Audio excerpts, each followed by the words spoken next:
రాత్రి 7:30 మీ ఈటీవీలో.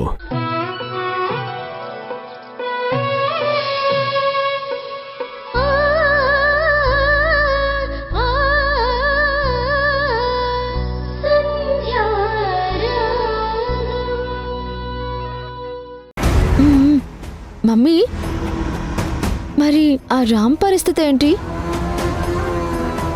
అవతల ఆ పెళ్లి కూతురు రమ్య పరిస్థితి ఏంటి? అన్నీ సెట్ అయిపోతాయి.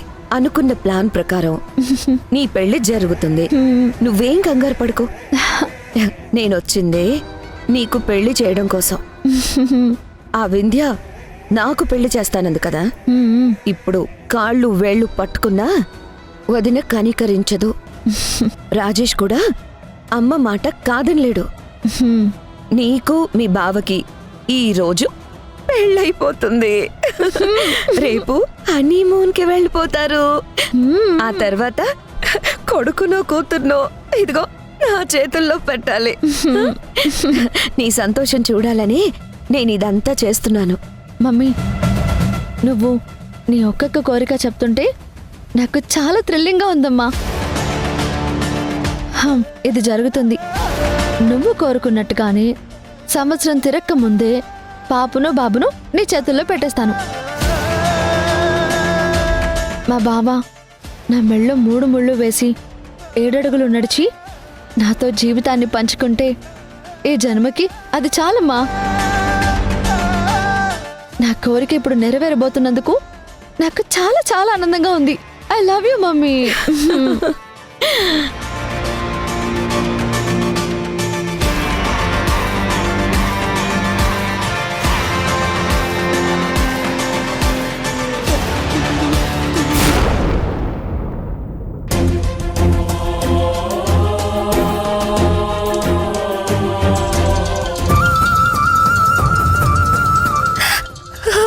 అయ్యో సంధ్య, నీ ఫోన్ని ఎలా ఆన్సర్ చేయనే?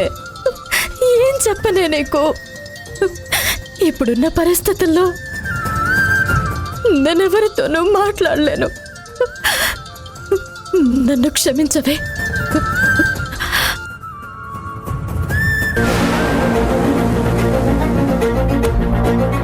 ఇదేంటి ఫోన్ స్విచ్ ఆఫ్ వస్తుంది?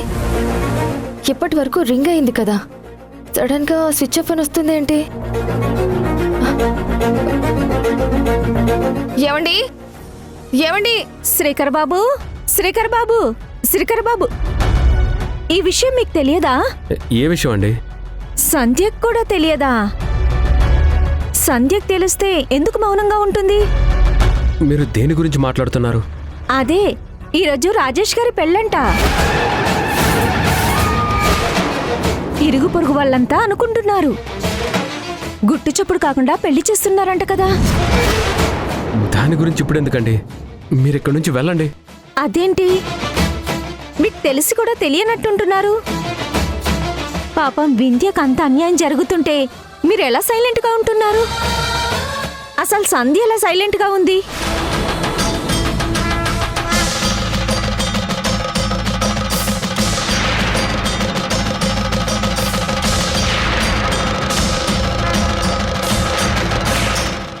సంధ్య, ఏమండి, రాజేష్కి పెళ్ళా?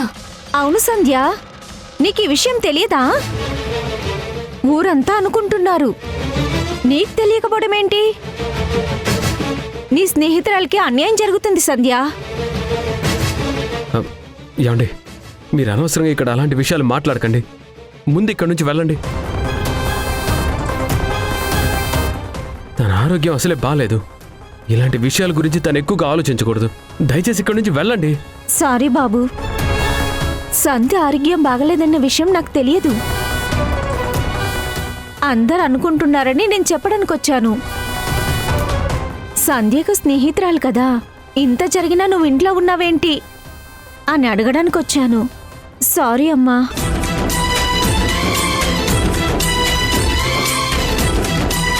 ఏమండి, ఎన్ని రోజుల నుంచి వింధ్య ఫోన్ చేయలేదు. నేను చేస్తూ ఉంటే స్విచ్ ఆఫ్ చేస్తుంది. మీరు కూడా తన దగ్గరికి తీసుకెళ్తానని అబద్ధమాడి నన్ను మేనేజ్ చేస్తున్నారా?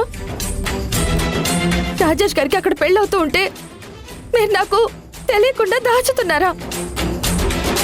ఎందుకండి మీరు కూడా నన్ను ఇంత బాధ పెడుతున్నారు? ఈరోజు వింధ్య నేను కాపాడుకోకపోతే అదేమైపోతుందండి?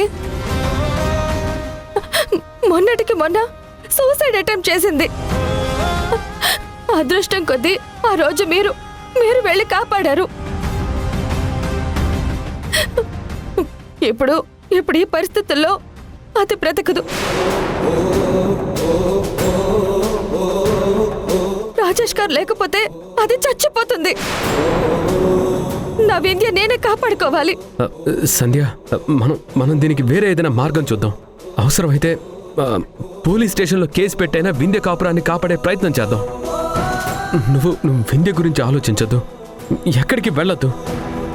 నీ ఆరోగ్యం అసలే బాలేదు కదా. పోలీసులు వస్తారు, ఏదో చేస్తారు అని నేను ఎదురు చూస్తూ కూర్చోలేను. వింధ్య జీవితం ఈ పరిస్థితికి వెళ్ళినా కూడా నాకు తెలియకుండా దాచారు.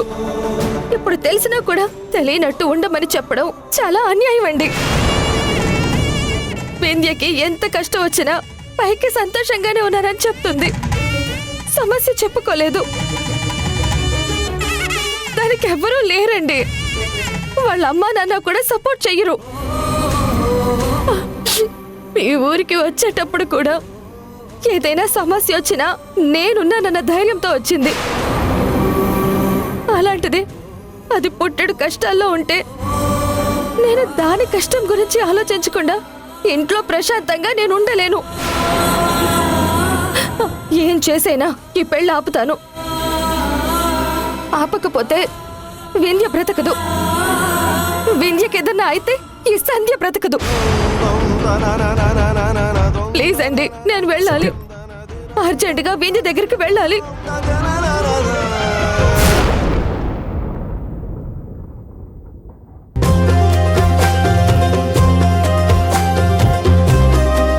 మౌనిక, ఈ రోజుతో నా ప్రేమ సక్సెస్ అవుతుంది. మనిద్దరం ఒకటవ్వబోతున్నాం. I love you.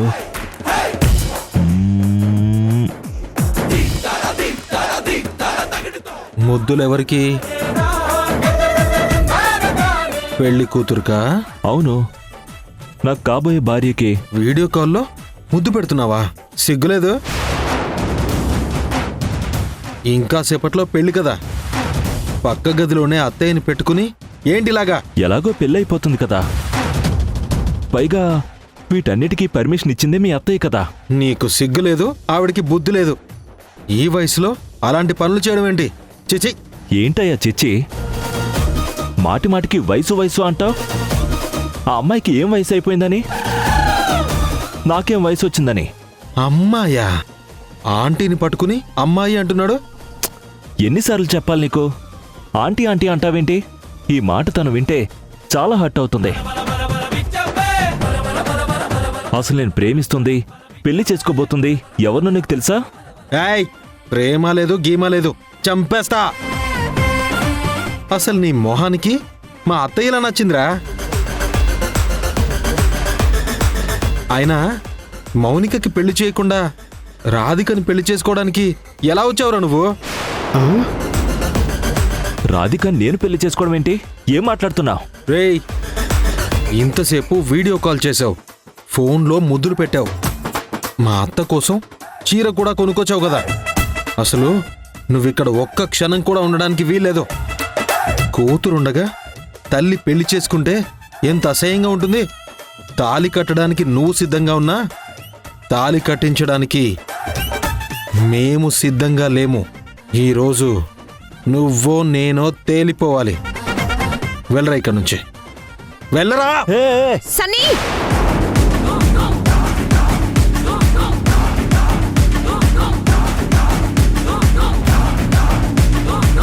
అసలేం చేయబోతున్నావు? నీకన్నా పిచ్చి పట్టిందా? పోయి ఇక్కడి నుంచి. రామ్, సారీ.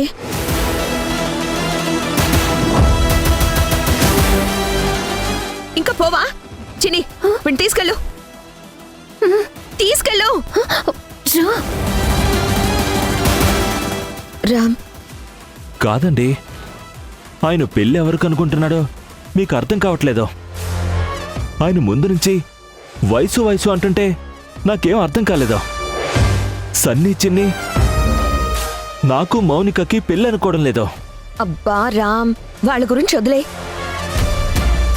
నీకోసము ఇదిగో ఈ జ్యూస్ తీసుకొచ్చాను, తీసుకో. ఇప్పుడు జ్యూసా?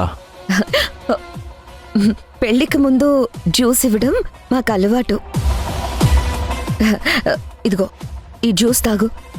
మౌనిక నీకు ఇవ్వమని చెప్పింది, తీసుకో. మౌనికాయ రావచ్చు కదండి. ఇన్ని రోజుల నుంచి చాలా దూరం పెడుతుంది, నాతో మాట్లాడడం లేదో. నువ్వింకా సేపట్లో తన మెడలో తాళి కట్టబోతున్నావు. ఆ తర్వాత నుంచి నీ పక్కనే ఉంటుంది. జీవితాంతం కలిసే ఉంటారు కదా. చెప్పాను కదా తనకి కొంచెం మొహమాటం అని. ముందు ఈ కూల్ డ్రింక్ తీసుకో.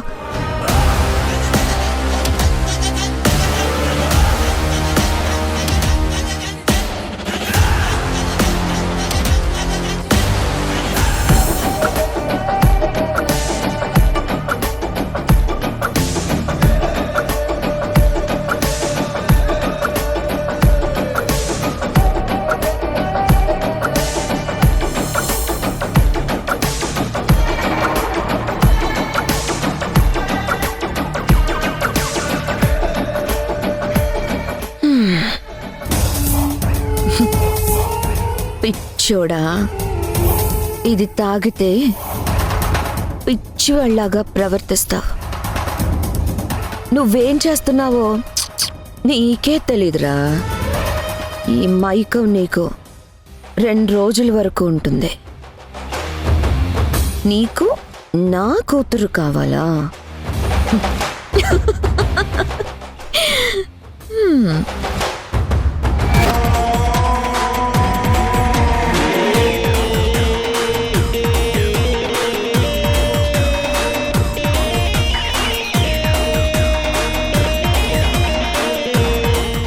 ఇంకా నయం, ఒక గ్లాసులో 2 స్ట్రాలు వేసుకుని తాగట్లేదు. ఇలాంటి అరాచకాలు ఎన్ని చూడాల్సి వస్తుందో నాకైతే అర్థం కావట్లేదు. అత్త రావడం ఇంకొద్దిగా ఆలస్యమైతే వాడి తల పగలగొట్టేవాణ్ణి. కాబోయేవాడిని చంపుతుంటే చూస్తూ ఊరుకుంటుందా మా పిన్ని? మనం ఈ పెళ్ళి ఆపలేమేమో అనిపిస్తుంది. నేనుండగా మా అత్త మెళ్ళో వాడు ఎలా తాలి కడతాడో నేను చూస్తాను.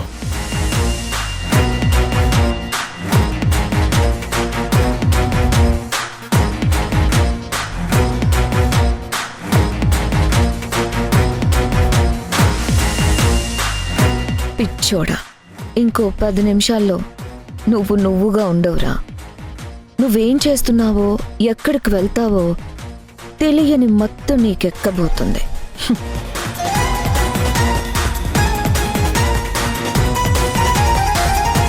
ఏం కాదులే సంధ్య, నువ్వు వేడవద్దు. సంధ్య, ఒరే శ్రీకర్, ఎందుకు ఏడుస్తుంది?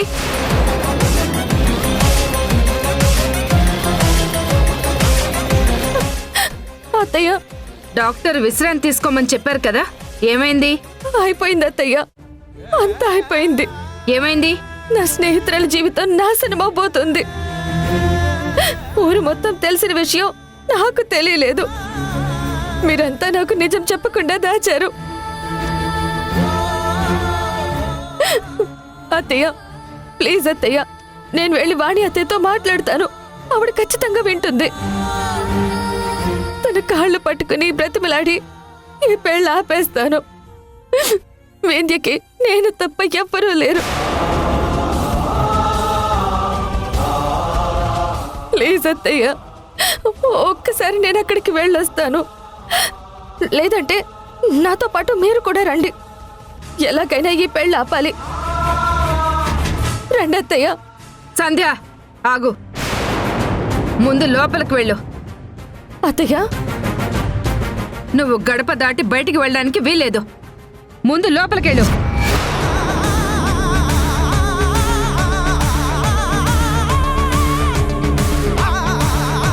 చెప్తుంటే అర్థం కావట్లేదా? నీకెన్నిసార్లు చెప్పాలమ్మా? ఒక బిడ్డని పోగొట్టుకున్నావు. నా కొడుకు పిచ్చోడైపోయాడు. ఎవరికుండదు కన్నబిడ్డని ఎత్తుకోవాలని. పుట్టిన బిడ్డ పురిట్లోనే దూరం అయిపోయింది. పసిగుడ్డును తీసుకువెళ్ళి వాడి చేతుల మీదుగా గొయ్యి తీసి మట్టి పోస్తుంటే వాడి ప్రాణం ఎంత వెలువెల్లాడిందో నీకు కూడా తెలుసు కదా.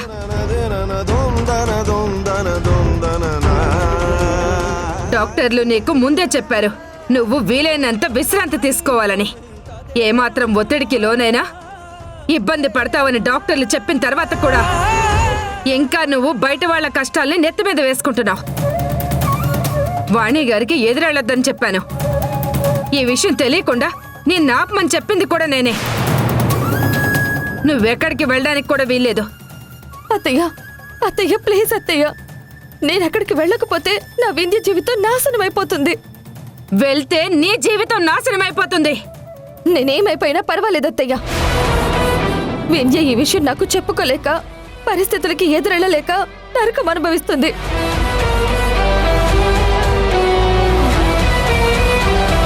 ఏమండి, మీరైనా చెప్పండి. ఏమండి ప్లీజ్ అండి. శ్రీజ, నువ్వైనా చెప్పు, నేను వెళ్ళాలి. రే, తను ఏమైపోయినా పర్వాలేదని చెప్తుంది. నేను ఆలోచించేది తన గురించి కాదురా, తన కడుపులో ఉన్న మన ఇంటి బిడ్డ గురించి. నీ స్నేహితురాలి కోసం నువ్వు నీ ప్రాణాన్ని పణంగా పెట్టుకోవచ్చు, కానీ నీ స్నేహానికి సంబంధం లేని మా ప్రాణాన్ని బలి తీసుకునే హక్కు నీకెక్కడిది? నువ్వు వాళ్ళ దగ్గరికి వెళ్ళడానికి వీలేదు. ఆ వాణి గురించి నీకు అసలు పూర్తిగా తెలీదు. ఆవిడకి ఎదురెళ్ళినా ఆవిడ నిర్ణయాన్ని కాదన్నా పరిణామాలు మరోలా ఉంటాయి. ఇప్పుడు నువ్వు వెళ్ళి రాజేష్ పెళ్లిని, వాణి గారి నిర్ణయాన్ని ఆపలేవు. ఈ భారాన్ని నీ మీద వేసుకుంటే నష్టం నీకొక్కదానికే కాదు, మన కుటుంబం మొత్తానికి.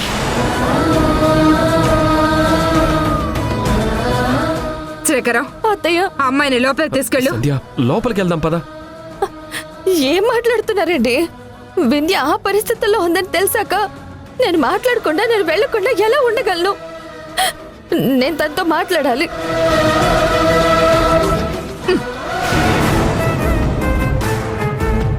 నువ్వు ఎవరికి ఫోన్ చేయాల్సిన అవసరం లేదు. దీని గురించి నువ్వు అసలు ఆలోచించాల్సిన అవసరమే లేదు. అమ్మా పాపం, ఒక్కసారి కూడా ఫోన్లో మాట్లాడే అవకాశం ఇవ్వకపోతే ఎలా అమ్మా? డాక్టర్ మెంటల్ స్ట్రెస్ ఉండకూడదు, రిలాక్స్డ్గా ఉండమని చెప్పారు కదా. ఒక్కసారి ఫోన్లో మాట్లాడనివ్వమ్మా. శ్రీజ, నువ్వు నోరు మూస్తావా? నీకసలు ఏమీ పూర్తిగా తెలీదు. ఈవిడిప్పుడు ఫోన్ చేస్తే ఆవిడ ఏడుస్తుంది. అక్కడికి వెళ్ళకపోతే ఏ బాధలు ఉండవు, ఏ కన్నీళ్లు ఉండవు. ఒరే శ్రీకరం, ముందు ఆమె నువ్వు లోపలికి తీసుకువెళ్తావా లేదా? అత్తయ్య, నేను వెళ్ళాలి అత్తయ్య. వెళ్ళకపోతే వింధ్య జీవితం నాశనం అయిపోతుంది. ఒరేయ్, చెప్తుంది నీకే, తీసుకువెళ్తావా లేదా? సంధ్య, నా మాట విని లోపలికి వెళ్దాం పద. ఏమండి, నాకు దండం పెడతాను. నేను వెళ్ళకపోతే దాని జీవితం నాశనం అయిపోతుంది. దానికి కారణం మనమే అవుతాము. ఈ పెళ్లి జరిగితే, రాజేష్ వేరే అమ్మాయి మెళ్ళో తాళి కడితే వింధ్య మనకి శాశ్వతంగా దూరం అయిపోతుంది. అప్పుడు వింధ్య బ్రతకదండి. తన ప్రాణాలు మన చేతుల్లో ఉన్నాయి. ప్లీజ్ అండి. ఒరేయ్ అత్తయ్య ప్లీజ్. ఎంతసేపటి నుండి నేను చెప్తుంటే ఇంకా చర్చలేంట్రా? అమ్మా, నువ్వు తీసుకువెళ్ళకపోతే నేనే సంధ్య, తీసుకెళ్తాను. అత్తయ్య, అమ్మా, రావే. అత్తయ్య ప్లీజ్. పద. అత్తయ్య అత్తయ్య అత్తయ్య ఇక్కడే ఉండు. అత్తయ్య ప్లీజ్. అత్తయ్య అత్తయ్య అత్తయ్య అత్తయ్య ప్లీజ్. అత్తయ్య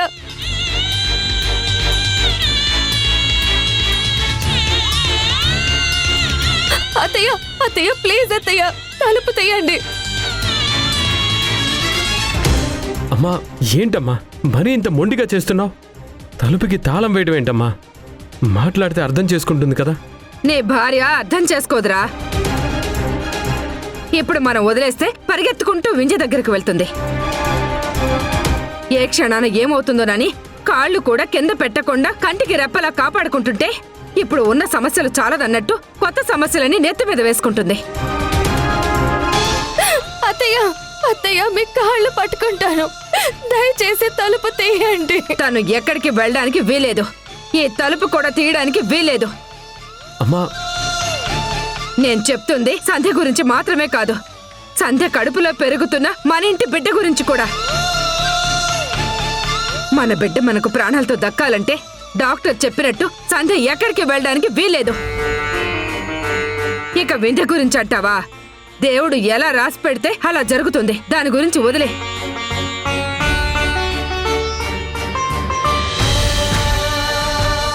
ఏమండి ఏమండి మీరైనా తలుపు తీయండి. ఏమండి ఏమండి ప్లీజ్ అండి.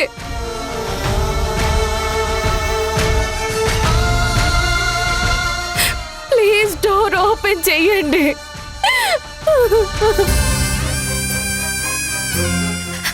భయేస్తుందమ్మా.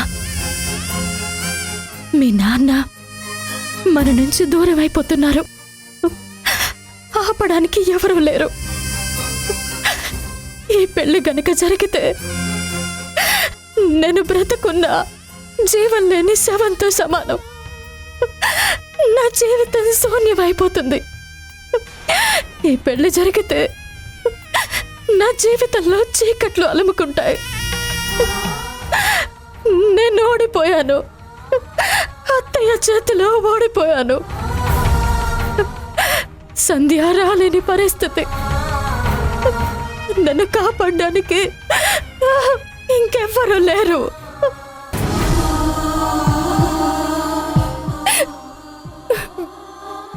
వింధ్య, నేను నీ దగ్గరికి రాలేకపోతున్నానే.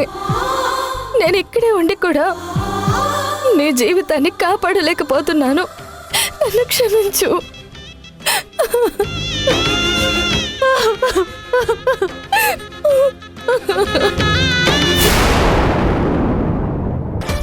వదినా, కొంపలు ఆరిపోయాయి. రాము రూమ్ లో లేడు, ఆరిపోయాడు. వాణి, అమ్మాయి ఫోన్ లిఫ్ట్ చేయడం లేదు, వాళ్ళ అమ్మా నాన్నల ఫోన్లు కూడా కలవడం లేదు. ఇది ఖచ్చితంగా కిడ్నాపే. రమ్యని రామ్ని ఎక్కడ దాచిపెట్టావు? నేను దాచిపెట్టడం ఏంటి? ఏం మాట్లాడుతున్నారు మీరు? చాలు. నా కొడుక్కి ఎలా పెళ్లి చేయాలో నాకు బాగా తెలుసు.